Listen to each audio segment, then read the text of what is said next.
Terminamos con la carta de Pedro, del apóstol Pedro. Gracias a Dios que hemos aprendido mucho acerca de lo que la Biblia nos enseña y recordemos un poquito acerca de a quién le escribe el apóstol Pedro estas cartas, ¿no? Esta carta y la segunda también. Le escribe a los cristianos que habían sido expulsados de sus tierras y que estaban sufriendo a causa de la palabra de Dios. Ellos no sufrían por ser malos, no sufrían por ser malos servidores, ni malos trabajadores, ni malas personas, sino que más bien ellos sufrían porque su entendimiento y su fe estaba en contra de lo que el mundo aceptaba en ese tiempo. Y probablemente así estaremos después nosotros en un futuro. Cada vez vemos que el mundo se está yendo más alejado de los principios de Dios y probablemente después tendremos algún tipo de problemas también, pero todavía no estamos en esas situaciones. Sin embargo, este sufrimiento o esta carta se puede aplicar a cualquier tipo de sufrimiento que tengamos. Alguien que esté sufriendo por alguna causa, ya sea por su culpa o fuera de su culpa, algo externo, cualquier sufrimiento debería de llevarnos a pensar en lo eterno, y eso es lo que Pedro está diciendo. Por eso a lo largo de la serie que vimos, son casi 20 mensajes que vimos de Pedro, es la certeza futura en medio de la aflicción. Tendremos aflicción, pero también podemos tener una certeza de que Dios está trabajando con nosotros. Y hoy terminamos esta carta y hoy vamos a ver 3 puntos principales. Primero, Dios. El segundo punto es tu llamado, el llamado que tú tienes, que Dios te ha llamado para ciertas cosas. Y en tercero es el propósito de Dios, mientras se cumple ese llamado que Dios tiene en tu vida. ¿Quién es Dios? Tu llamado y su propósito.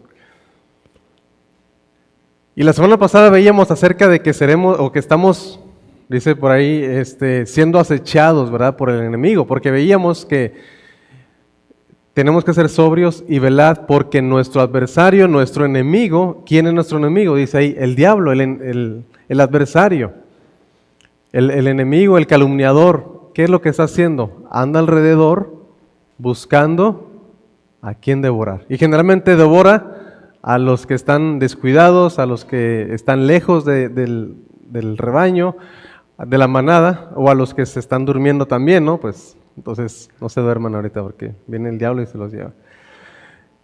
Tengamos cuidado con eso, porque a veces en nuestra vida espiritual dormimos y no estamos alertas como al inicio. Al inicio, cuando empezamos en nuestra vida de fe, decimos, qué bueno es esto, y queremos aprender y conocer y más, y ponemos atención a nuestra vida, pero llega el tiempo en el que nos acostumbramos y nos confiamos, y ahí es donde hay que tener cuidado. Y no sé, quisiera preguntarles, ¿cómo les fue esta semana con la tentación del diablo? No, espero que no les haya ido nada mal. La ventaja es que todavía estamos vivos, ¿verdad? Todavía no nos ha devorado por completo, los que estamos aquí por lo menos.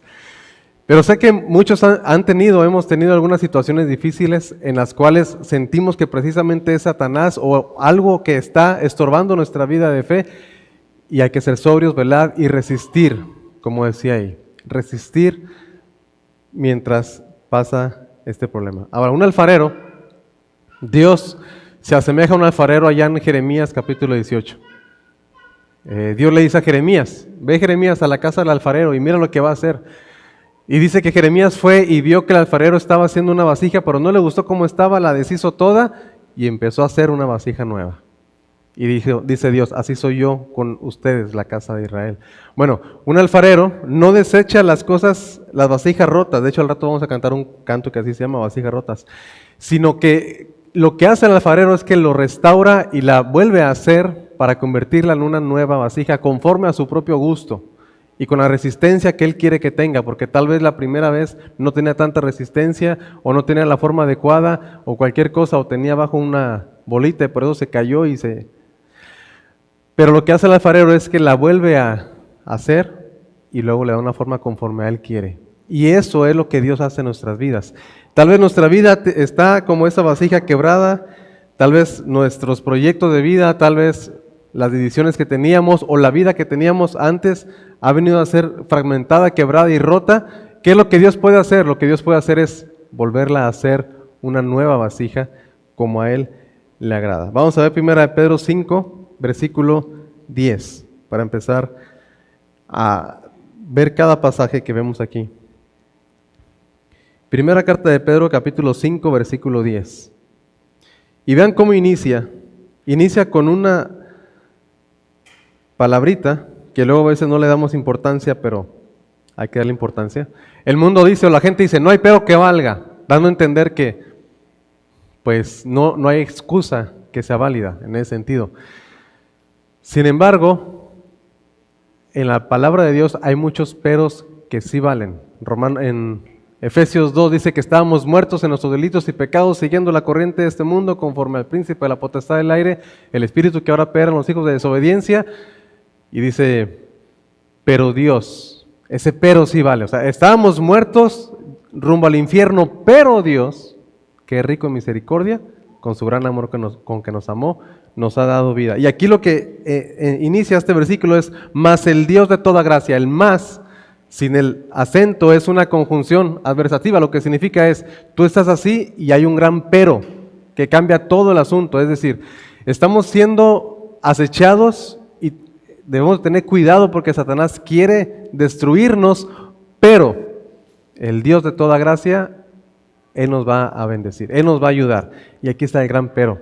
Dios está por nosotros, dice la palabra de Dios, mayor es el que está en nosotros que el que está en el mundo. Ahí está Dios que está protegiéndonos y que su deseo no es nuestra destrucción, su deseo es nuestra restauración, como lo veíamos aquí, ¿verdad? Como lo vemos en la imagen de la vasija. El deseo de Dios es nuestra restauración. Si tú fuiste tal vez devorado, si en esa semana dices, ¿sabes qué? Pues sí, me predicaron el domingo y ya para el domingo en la tarde o para el lunes yo ya había sido destruido, devorado por el enemigo. Hay un Dios de toda gracia. O sea, no es de que ya te destruyeron, ya ni modo, ya se acabó tu vida, no tienes salvación, la perdiste. No es así. Es el Dios de toda gracia. Aunque hayamos fallado, Dios nos restaura y Dios nos vuelve a levantar. Y así es como inicia, lo que el primer punto es hablar acerca de Dios, pero el Dios de toda gracia. Y esta gracia es completa, la gracia de Dios no se agota, la gracia de Dios es suficiente. Incluso nuestros pecados. Y esto no es una invitación para pecar, pero la Biblia dice que si nuestro pecado abunda, sobreabunda la gracia. Si alguien dice, es que yo he pecado demasiado en esta semana, bueno, todo ese pecado, la gracia de Dios lo cubre. Y esto no deberíamos de decir, entonces, Pablo mismo lo dice, entonces pecamos más para que la gracia abunde más, y Pablo dice, en ninguna manera, no hagamos eso. Es como cuando dicen, está bien que te agarres, pero no te cuelgues, ¿no? Y lo de, no, bueno, ya te colgaste, pero no te columpies. O sea, hay gente que luego entre más uno le da, más se agarra. Y a veces así somos con Dios. A veces he dicho esta expresión que conozco un pastor allá en Guerrero, un amigo, que él estaba hablando con otro pastor de esto y decía, es que la salvación es gratuita y es por la gracia de Dios, Jesús la pagó y ya la tenemos segura. Y aunque pequemos, Dios sobreabunda en gracia. Y el pastor decía, bueno, el otro pastor, tal vez te creo, pero no le voy a predicar así a mi iglesia. ¿Por qué? Es que luego se van a ir a pecar todo el día, todas las semanas se van. Y no se trata de eso, se trata de responder en agradecimiento a nuestro Dios. Señor, yo sé que a pesar de que me fallas, yo estoy aquí, yo quiero seguir y no deseo pecar más.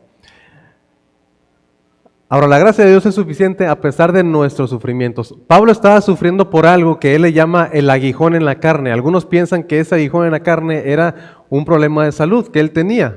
Se cree que tal vez era que él había quedado medio ciego cuando no vio, o cuando vio a Jesucristo, cuando él iba rumbo a Damasco. Y dicen que de ahí tal vez quedó mal de la vista. No completamente ciego, pero sí mal de la vista. Y Pablo le decía, Señor, quítame este aguijón, porque esto me está recordando que yo soy débil. Quítamelo. Y dice que le rogó 3 veces, pero ese ruego no era como, Señor, te ruego que me lo quites, en nombre de Jesús, amén. No, era un ruego realmente extenso, clamor y dolor y llanto, en 3 ocasiones. Pero ¿qué fue lo que Dios le dijo? Pablo, que mi gracia sea suficiente. Dice, bástate mi gracia, porque mi poder se perfecciona en la debilidad. Es decir, lo que Dios le quiso decir a Pablo era, tú tienes mi gracia, con eso es suficiente. Y conténtate con esa gracia que te he dado. Sé contento y alégrate con esa gracia. A pesar del sufrimiento en el cual estaba Pablo. Entonces, si fallamos, o si hemos caído, o si estamos rotos, Dios es un Dios de toda gracia. La gracia de Dios no se agota. Y el segundo punto es el llamado que Dios nos ha dado. Aquí dice el versículo 10, mas el Dios de toda gracia, y dice, que nos llamó a su gloria eterna en Jesucristo. ¿Qué hizo Dios? Nos ha llamado, nos ha atraído, nos ha hecho sus hijos. ¿Nos ha llamado para qué? Dice, nos ha llamado a su gloria eterna en Jesucristo. Dios nos ha llamado. A los que ya hemos creído en Jesucristo, decimos, ya aceptamos el llamado. Pero tal vez aquí hay gente que Dios le está llamando, oye, te llamo a mi gloria, ven, acércate. Y como que nos resistimos, como lo tenemos ahí como en llamada perdida, ahí lo vemos que está sonando, pero no contesto todavía, hasta después que me desocupe. Así somos a veces con Dios. Dios me está diciendo que me entregue a Él otro día, ahí luego. No se trata de eso, no se trata de aceptar ese llamado que Dios nos hace para su gloria eterna en Jesucristo. Somos llamados a la gloria eterna de Dios. Ahora, en este mundo, tal vez tendremos sufrimiento, y es lo que vamos a ir viendo. El sufrimiento presente en el cual estamos nosotros no es el fin. O sea, no nos frustremos en nuestra vida. No vivamos sin esperanza, porque mucha gente vive sin esperanza. Incluso a veces el Hijo de Dios, su forma de vida es igual que la de aquellos que no tienen a Dios en su vida, y su esperanza es igual. No debe de ser así. Porque a veces se nos olvida que Dios no nos ha llamado para vivir aquí en este mundo nada más, sino que nos ha llamado a su gloria eterna. Ese es el llamado que Dios nos hace. El sufrimiento presente no es el fin, el destino del creyente es la gloria eterna.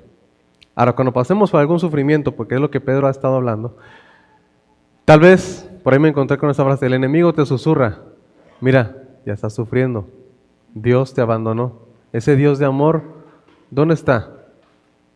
Y como la esposa de Job, ya mejor maldice a Dios y muérete. Pero la palabra dice, no, Él es el Dios de toda gracia. Dios no nos ha abandonado, Dios es fiel, es un Dios de toda gracia. Y hay que mostrarle gracia a esa niña. Ahí oren por Mar. Vamos a cambiar de maestra a ver si eso le ayuda un poquito a ella. Dios es un Dios de toda gracia. A pesar de que la gente dice, o nuestra propia carne nos dice, mira, Dios te ha abandonado, ya, por eso estás sufriendo, por eso estás como estás, porque Dios ya no te ama, no te quiere, Dios te ha dejado, te ha hecho a un lado, y no es así. Más bien, Dios es un Dios de toda gracia, y vivimos en un mundo caído a causa del pecado. Cuando hablamos de caído es que Dios había hecho, dice la Biblia, Dios hizo todo hermoso en su tiempo, todo lo hizo perfecto, todo lo hizo completamente como Él quería. Sin embargo, entró la maldad.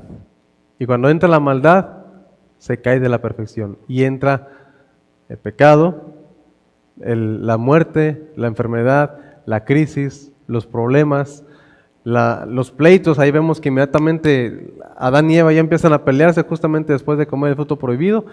E incluso culpan a Dios también, Adán, de una forma indirecta. La mujer que tú me diste, ella es la que me ha hecho caer. O sea, la mujer y tú. Entonces, y empieza a haber todo este tipo de problemas. Después un hermano mata a otro hermano, Caín mata a Abel, y empiezan a ver los problemas. Vivimos en un mundo caído a causa del pecado. No podemos alejarnos del sufrimiento. En esta vida vamos a sufrir, y Pablo dice aquí, vean lo que Pedro dice, mas el Dios de toda gracia, que nos llamó a su gloria eterna, después que hayáis padecido un poco de tiempo.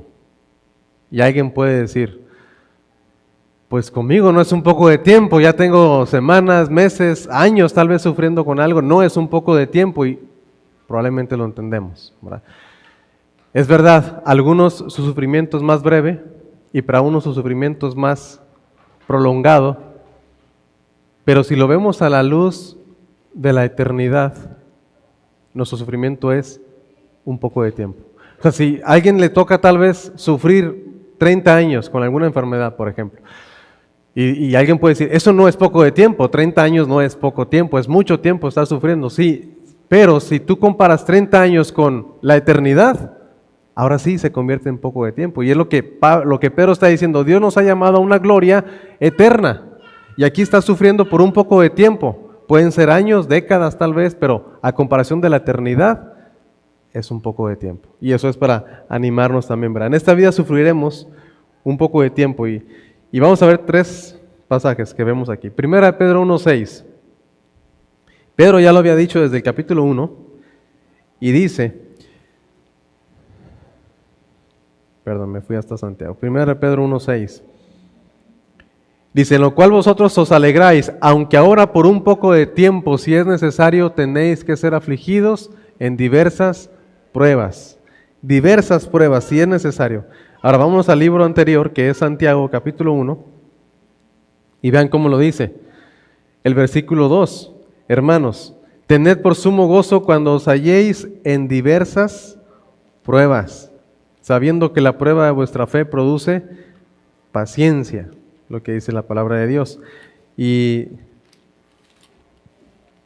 si lo vemos desde otra traducción, dice, hermanos míos, considérense muy dichosos cuando tengan que enfrentarse con diversas pruebas, pues ya saben que la prueba de su fe produce perseverancia. Eso es a lo que se refiere con la paciencia. Nos ayuda a ser perseverantes. La tribulación, los problemas nos ayudan.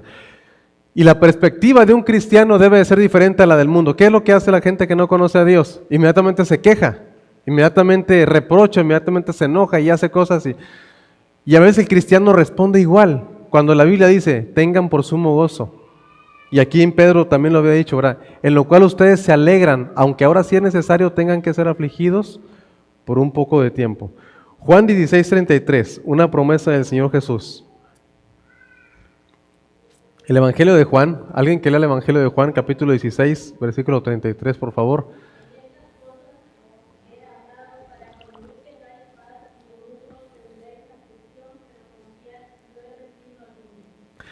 Jesús dice, estas palabras que les he dicho son para que tengan paz, pero en el mundo, ¿qué van a tener?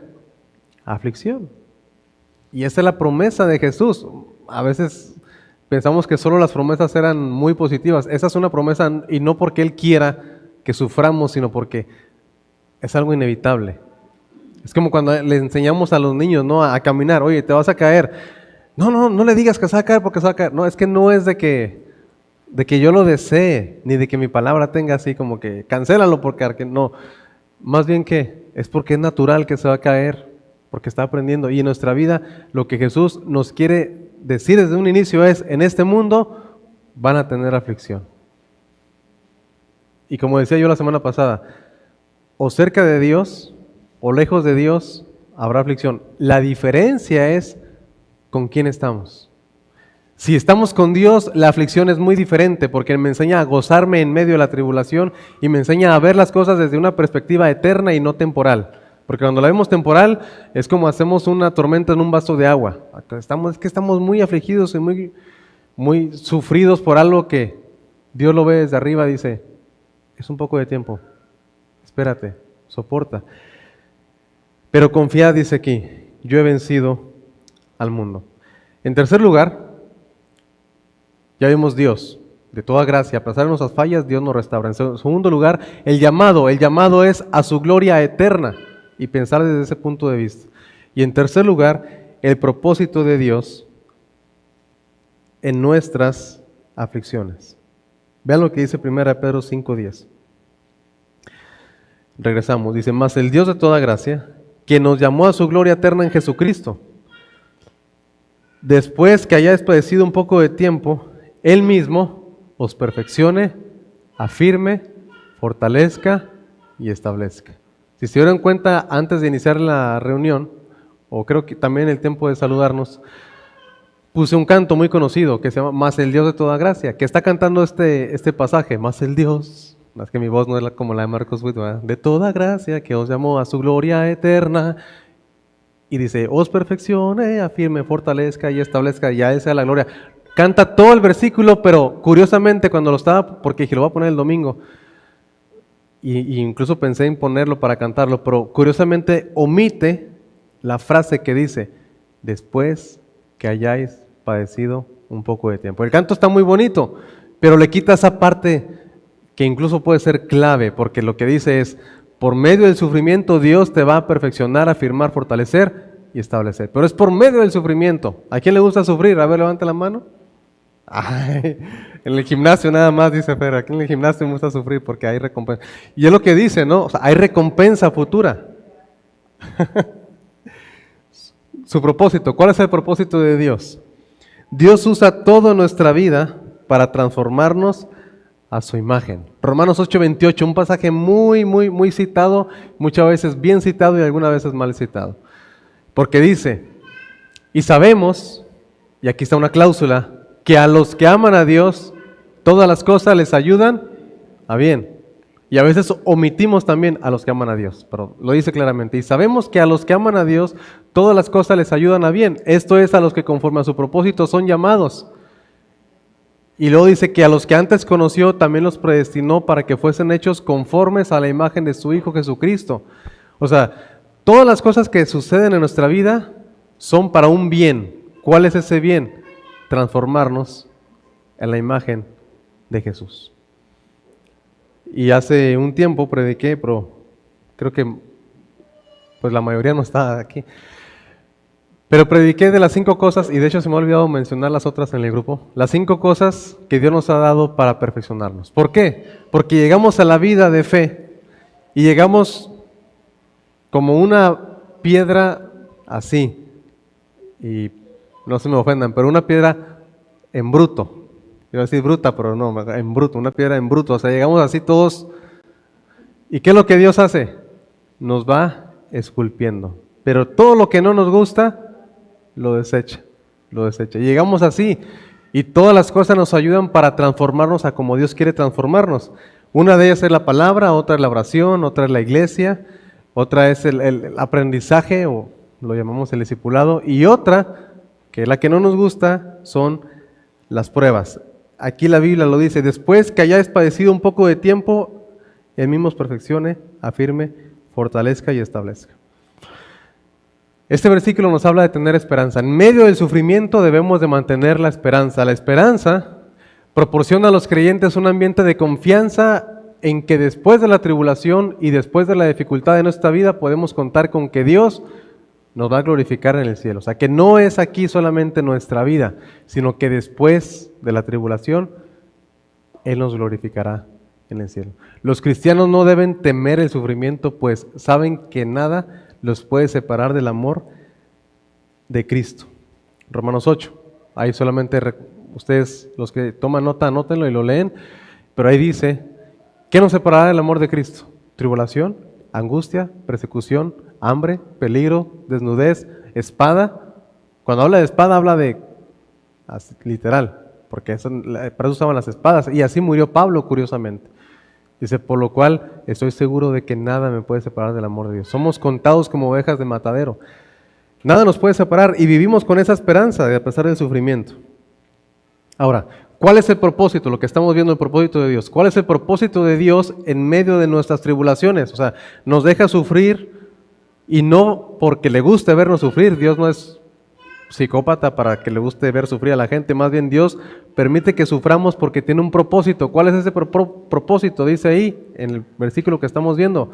Después que hayáis padecido un poco de tiempo, Él mismo os perfeccione, afirme, fortalezca y establezca.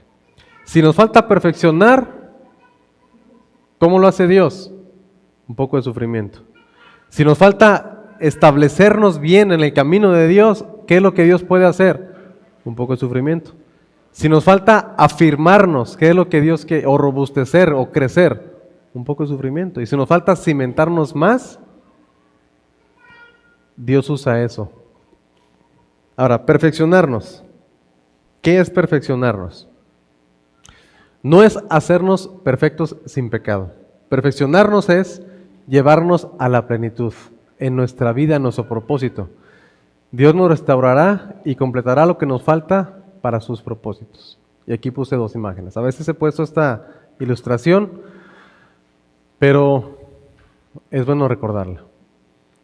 Imagínense que ustedes tienen un examen de cálculo, o de álgebra, o de física, esos que son de muchos problemas y que están ahí anotando.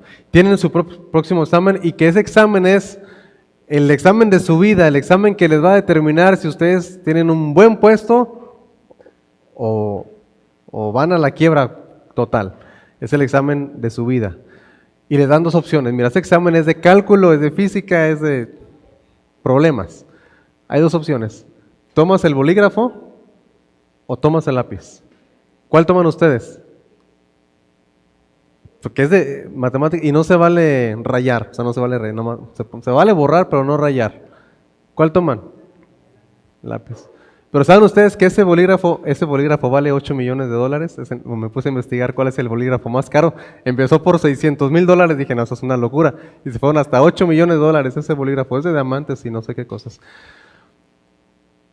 Pero lo más perfecto para el examen no es el bolígrafo, aunque cueste lo que cueste, es que es un lápiz, porque puedo borrar y puedo anotar y puedo quitar lo que no me sirve, pero el bolígrafo para eso no me sirve. Entonces, cuando Dios nos perfecciona, no es que nos quiera hacer sin pecado, lo que quiere hacernos, porque eso sí lo hará en la glorificación, lo que quiere hacernos es, como dice aquí, darnos la plenitud y restaurarnos para que pudiéramos llegar a ser la persona indicada para lo que Él quiera usarnos, aunque no valgamos $8 millones, ¿verdad? O sea, la persona indicada para lo que Él quiera usarnos. Y a veces podemos estar imperfectos en el sentido de no estar, o sea, el lápiz puede estar mordido y no hay problema, porque para eso es. Bueno, habla de perfección. Aparte de perfeccionarnos, nos afirma. ¿Qué es afirmarnos? Asegurar bien la colocación de algo en su lugar. O sea, a veces andamos divagantes en nuestra vida de fe, ¿verdad? Y a veces sí, a veces no, y a veces sí, a veces no. Y bueno, lo que Dios puede hacer, y esperemos que no lo haga, pero lo que Dios puede hacer es, bueno, veo que estás así como que sí, como que no, voy a permitir que pase sufrimiento, tribulación, escasez, crisis, para que ya de una vez te afirmes. O sea, te firmes ya en el camino, para que sepas que yo, a pesar de tus fallas, estoy siendo fiel. Dios puede darnos seguridad y firmeza en nuestro camino de fe por medio tal vez de los sufrimientos. Dios puede, dice, el tercer propósito, Dios puede fortalecernos. ¿Qué significa fortalecer? Robustecer algo, es decir, algo que crezca. Por medio de las aflicciones somos capacitados para resistir, tener la fortaleza necesaria para cumplir lo que Dios nos pida. Pensemos ahora en muchas personas que ahora vemos en su vida adulta.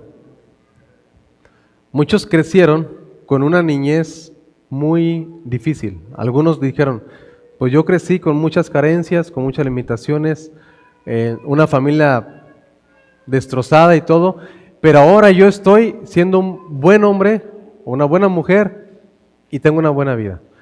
Porque el sufrimiento le ayudó para tomar decisiones correctas. Y alguien, oye, ¿cómo eres tan responsable? ¿Quién te enseñó? Dicen ellos, la vida es la que me enseñó a ser así. Ok, qué bueno. Pero también vemos por el otro lado jóvenes o adultos que tienen el mismo trasfondo, pero que ahora son unos malandros, ¿verdad? Son unas personas dedicados a la mala vida y andan haciendo cosas que no deben de hacer y robando, asaltando, haciendo cosas que no. Y también, ¿por qué eres así? Porque tuve una mala niñez. Oye, pero el otro también tuvo una mala niñez y es todo lo contrario. Ah, sí. Entonces, tiene mucho que ver cómo tomamos las cosas. Y cuando Dios permite el sufrimiento, hay que aprender a tomar las cosas en el sentido de saber que Dios quiere fortalecernos, capacitarnos para resistir y para tener la fortaleza necesaria y cumplir lo que Dios nos pide. Y la cuarta cosa, lo que Dios quiere hacer es establecernos. ¿Quién reconoce este árbol? ¿No? ¿No lo han visto desde arriba, yo creo? El tule, allá en nuestro bello estado, ¿verdad? En Oaxaca. A ver, ahora sí, ¿quién ha visto el tule? Nada más 4 o 5, vamos a hacer un tour para el tule entonces. Es el árbol, según dicen, que es de los más viejos de todo el mundo. Bueno, y dice que tiene, creo que eran 38 metros de circunferencia, que necesitan 30 personas así para que alcancen y ahorita ya no se puede tocar porque ya está protegido, pero está gigantesco el árbol, ¿no? Y está muy bonito, 2000 años de vida aproximadamente tiene ese árbol. ese árbol está bien establecido. Ya nadie lo va a mover de ahí, a menos que Dios mande un terremoto, un buen terremoto, tal vez se caiga, pero está bien establecido, bien establecido. Ha vivido muchas cosas, por decirlo de cierta forma. Ha pasado la revolución, la independencia, las guerras y todo. A lo que voy es que para establecerse bien se requiere tiempo, se requiere a veces también sufrimiento, se requiere estar ahí y no movernos. Y eso es lo que hace el sufrimiento en nuestra vida. Dios quiere establecernos, colocarnos en un lugar que no nos vamos a mover, inamovible, con una cimentación especial. Quiere que tengamos un fundamento bien puesto. Isaías 48:10. Vamos a ver Isaías 48:10. Búsquenlo conmigo, por favor. Isaías 48:10. Es del Antiguo Testamento, el profeta Isaías. ¿Qué dice el profeta Isaías?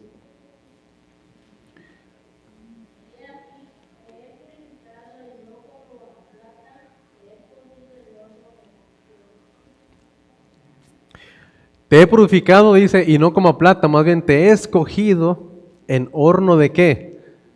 De aflicción. Y le habla al pueblo, le dice: pueblo, yo te he refinado, pero no como a la plata, más bien en un horno, y este horno es un horno de aflicción. Dice en otra versión: mira, te he refinado, pero no como a la plata, te he probado en el horno de la aflicción. Tal vez eso es lo que Dios está haciendo en algunos de nosotros. Y si no lo está haciendo ahorita, probablemente después. Este mensaje tal vez puede servir para después y decir: me acuerdo que el pastor dijo en una ocasión que... Y vamos a escucharlo ahí, ¿verdad? Búsquelo en YouTube. Un herrero, ¿qué es lo que hace? Mete el hierro al fuego una y otra vez, pero no para destruirlo, sino más bien para darle forma y para darle fortaleza. Así es Dios contigo. Dios no te está destruyendo, más bien Él te está preparando. Dios te está preparando. Así como un herrero prepara al hierro, su intención no es destruirlo, sino más bien es darle forma y darle fortaleza. Como lo leímos ahorita, Isaías 48:10.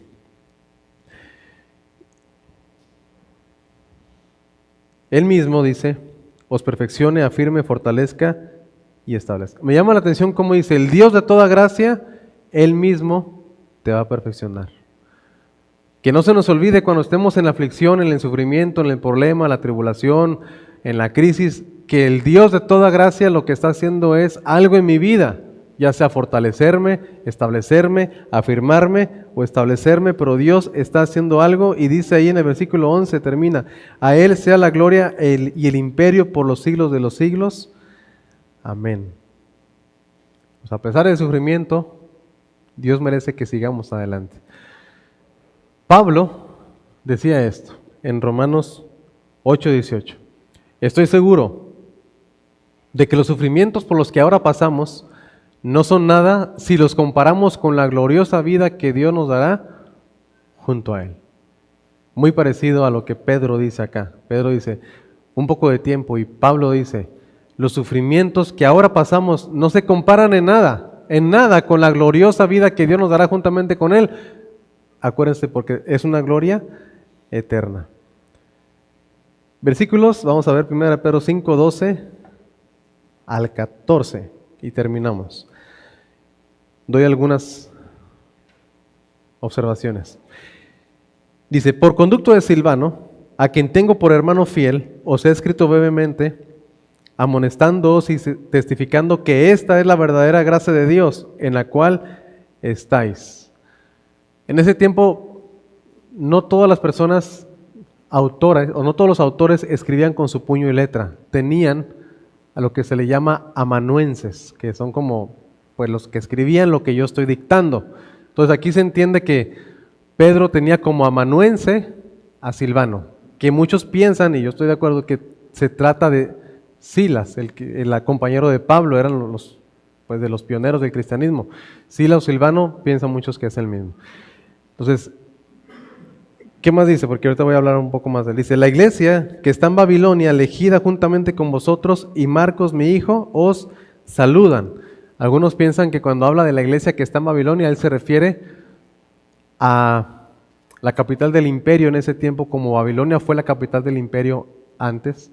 Entonces, piensan que está escribiendo desde Roma a los cristianos, pero no quiso decir que estaba en Roma porque iban a saber dónde estaba, y si lo encontraban, pues ya le iban a dar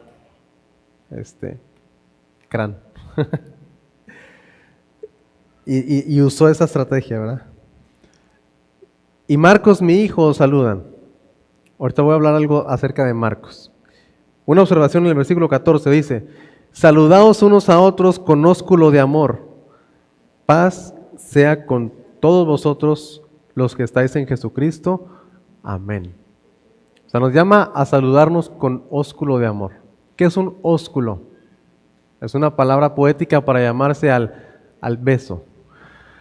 Ahora, tiene mucho que ver la cultura y todo, pero en ese tiempo lo que incluso tal vez lo vemos en la tele o noticias o algo, lo que se acostumbraba y todavía se acostumbra en esos tiempos es que los hombres se saludan de beso entre ellos y las mujeres se saludan de beso entre ellas. ¿Sí? A eso es a lo que Pedro dice: salúdense con ósculo de amor.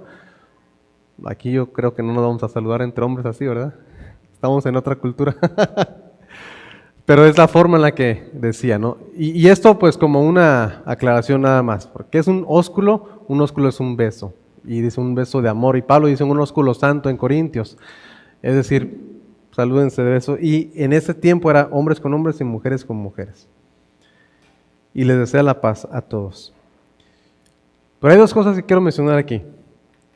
Curiosamente habla de dos servidores de buen testimonio. Habla de Silvano, un hombre fiel.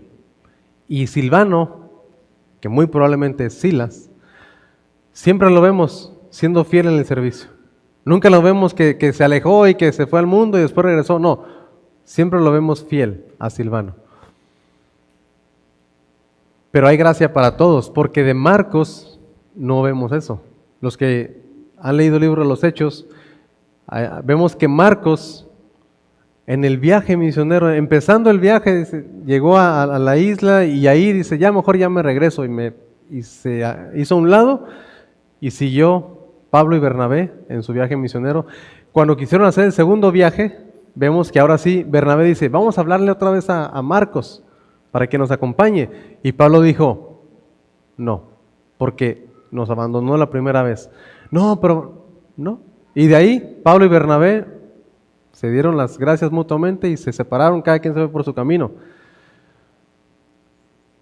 Y ya no sabemos nada de Bernabé, pero de Marcos sí vemos. Vemos que después, más o menos de 12, 14 años, aparece en la Biblia, en varios pasajes, eso es uno de ellos, pero Marcos ya aparece como restaurado y aparece como uno a los que Pablo quiere ver. Cuando él no quería que trabajara con él, después de unos años le dice: tráeme a Marcos, allá en 2 Timoteo capítulo 4.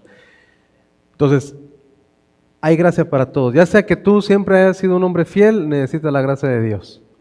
Pero ya sea que hayamos fallado, nos hayamos alejado, ¿qué es lo que Dios hace? Nos restaura. Él no nos reprocha. Cuando se ve con Pedro, después de que Pedro lo negó 3 veces, lo primero que Jesús le dice no fue: ¿por qué me negaste? No, lo primero que le dice es: paz. O sea, vengo en son de paz. Y Pedro pues estaba muy agradecido, ¿no? Y lo mismo sucedió con Marcos. Fue desechado un tiempo, pero después fue restaurado. Marcos, mi hijo. Y él es el que escribió el Evangelio de Marcos. Y muchos creen que Marcos escribió inspirado o muy informado por Pedro. Inspirado por el Espíritu Santo, pero informado por Pedro. Para concluir, ¿qué vimos en esta carta? Un ánimo a los cristianos que sufren para que vivan a la luz del futuro, el futuro con Dios. Una exhortación a tener una fe firme y una conducta digna de Dios, aún en medio de las aflicciones y pruebas. O sea, no es de decir: estoy sufriendo, entonces ya ¿para qué? ¿Para qué sigo? ¿Para qué leo? ¿Para qué aprendo? ¿Para qué voy a la iglesia? No. Más bien deberíamos de ser fieles a pesar de las aflicciones y pruebas y recordar que siempre hay esperanza. Siempre hay esperanza. ¿Por qué? Dios puede transformarnos y usarnos, como a Pedro. El que lo negó, el que no quería sufrir nada, Dios lo transforma y le enseña a sufrir, y no solamente a sufrir, sino a compartir ese sentir, ¿no? En medio del sufrimiento hay consuelo eterno. Dios nos sustenta y protege en medio de cada situación. Eso es lo que vimos a lo largo de la carta. Aún en medio de eso, no olvidemos que somos el pueblo de Dios. O sea, estoy sufriendo, pero decía aquella señora, la difunta, nunca supe cómo se llamaba, se hace la víctima. Hacemos la víctima, ¿verdad? Ay, pobrecito de mí, estoy sufriendo y sufriendo, y ya de ahí se queda siempre sufriendo y nunca avanza, porque está sufriendo, pobrecito, pobrecita. No nos hagamos la víctima. A pesar de nuestros sufrimientos, somos responsables de anunciar las virtudes de Dios. Sí, ya se murió, es noticia, ya se murió. La señora esa, porque dije la difunta, ¿cómo que se murió? Sí, bueno. A pesar de, ya me distraje con eso. A pesar de las aflicciones, somos responsables de anunciar las virtudes de Dios. Y somos responsables de vivir de acuerdo a nuestra... bueno, gracias. Gracias. Somos responsables a vivir de acuerdo a nuestra identidad. Porque Pedro dice, vivan como extranjeros y peregrinos. O sea, no vivan como la gente que no conoce a Dios vive, sino como extranjeros y peregrinos. Pero estoy sufriendo. Eso es algo independiente, porque nuestra responsabilidad sigue vigente. Y vamos a ponernos en pie para terminar con una oración. Recordemos vivir con certeza futura en medio de la aflicción. Puesto de pie, por favor, para pedirle a Dios que nos dé la fortaleza que necesitamos en medio de las aflicciones. Necesitamos ser fortalecidos por Dios. Necesitamos ser consolados por nuestro Dios. Señor, en esta hora queremos pedirte de tu ayuda, Señor, de tu fortaleza, de tu poder, Señor, de tu gracia cuando estemos en algún tipo de sufrimiento, y los que estamos o están pasando por sufrimientos fuertes, Señor, y difíciles, pedimos que tú seas el que sostengas a cada persona aquí, Señor.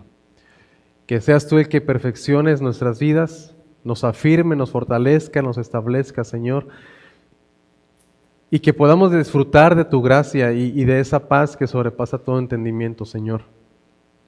En el mundo tendremos aflicción, Señor Dios, pero pedimos que nos ayudes a ser fieles, Señor Dios, a ti. Padre, cualquier situación complicada por la cual pasamos, pues pedimos que tu gracia nos sostenga. Y si en un futuro, Señor, pasaremos por algo difícil, pedimos que nos ayudes a recordar que los sufrimientos presentes no se comparan con la gloria venidera que en nosotros se ha de manifestar, como dice tu palabra. En el nombre de Jesús, consuela a cada uno de nosotros aquí, Señor. Amén. Amén. Gracias. Pueden sentarse.